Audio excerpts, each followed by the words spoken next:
Obrigado, senhor presidente.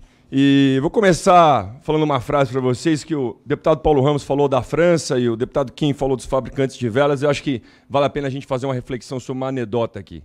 Isso eram fabricantes de velas, né, falando isso na França antigamente. Atualmente vivemos sob uma intolerável concorrência de um rival estrangeiro. Ele possui o que parece condições altamente superiores às nossas para produzir luz. Esse rival inunda nosso mercado nacional com preços reduzidos. Boa parte da indústria francesa que possui ramificações fica diretamente atingida por esse rival. Sabe quem que era esse rival dos fabricantes de velas? O sol. Então fechem todas as janelas, fechem todas as frestas, não deixem o sol entrar. Gente, isso aqui era um francês, Bastiat, Frederico Bastiat, Frederico para nós brasileiros aqui, que falou sobre essa anedota e eu acho que ela vale agora.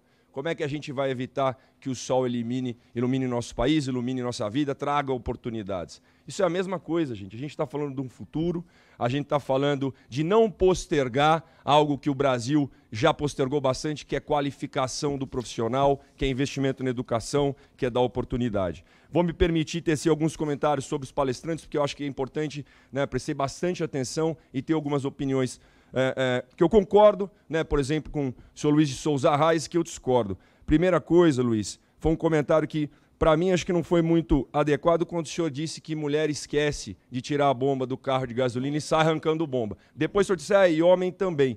Mas eu quero dizer para o senhor que nós, homens, somos os principais causadores de acidentes no trânsito, que o seguro de carro para nós é até mais caro que para as mulheres que são mais cuidadosas. Importante a gente pontuar isso, inclusive na presença da professora Marcivânia e da minha colega, deputada Alice Portugal. A outra coisa, acho que foi colocado bem por alguns outros palestrantes, que é o valor do frentista no preço do combustível. Ele é pequeno no preço do combustível, o senhor tem razão, os tributos são muito maiores e aqui a gente está lutando sim por uma reforma tributária, sim por baixar o tributo para todo mundo sabe do dia sem imposto, que é simbólico e lá em São Paulo a gente faz no posto ali na Avenida Bandeirantes vendendo combustível sem imposto. Só que o preço da operação, o preço da mão de obra num posto de gasolina numa empresa como um todo, como bem falado pelo Reiner, chega a mais de 60%. E a gente sabe que os postos de gasolina, depois da greve dos caminhoneiros, ou eles quebraram ou venderam para os grandões. E isso sim é concentração de mercado. Se a gente não trazer eficiência, o CAD já colocou aqui, a gente vai privilegiar os grandões, vai privilegiar a concentração de mercado. Em relação às quadrilhas organizadas, Luiz, ninguém aqui é a favor disso não, a gente tem que combater, seja em São Paulo, seja em qualquer outro lugar do Brasil. É cadeia, é punição, é lacrar posto que está fraudando, é cadeia no crime organizado que usa posto de combustível para lavar dinheiro.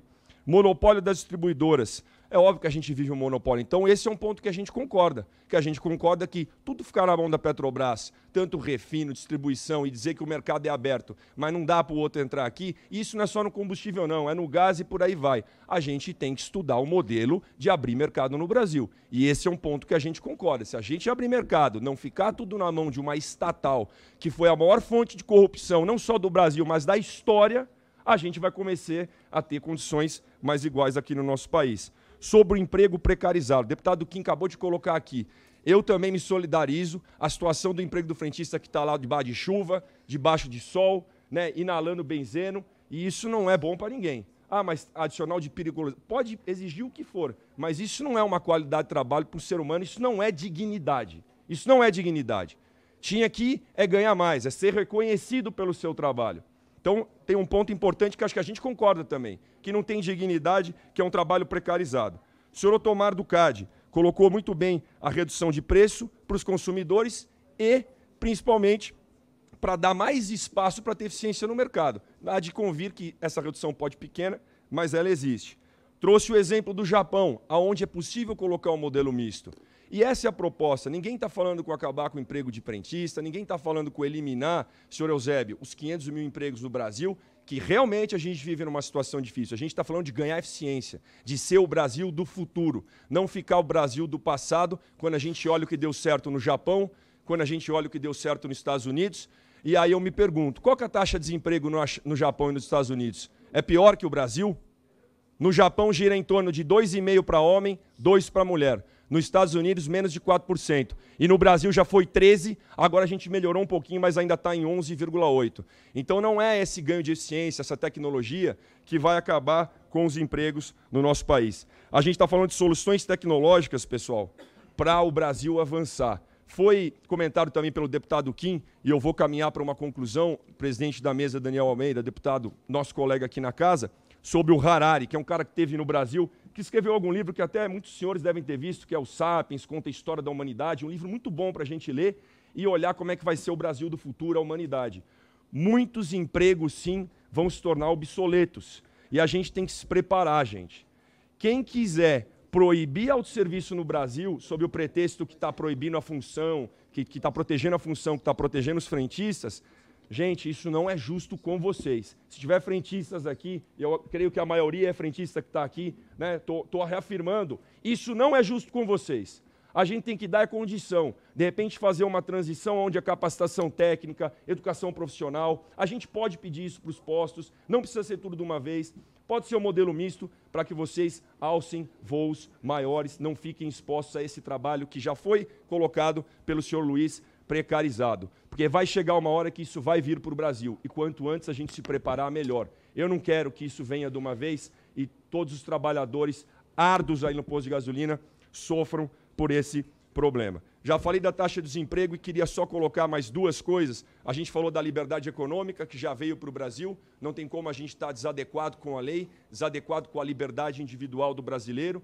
Né? O próprio presidente Jair Bolsonaro, eu acho que tem muitos apoiadores do presidente aqui, já falou, vamos tirar o governo do cangote do empreendedor. A gente critica o presidente. E eu e o Kim aqui, vou falar do Kim somente, quando precisa bater, a gente bate. Porque não dá para baixar a cabeça e aceitar tudo que as pessoas fazem. A gente tem que ter opinião própria.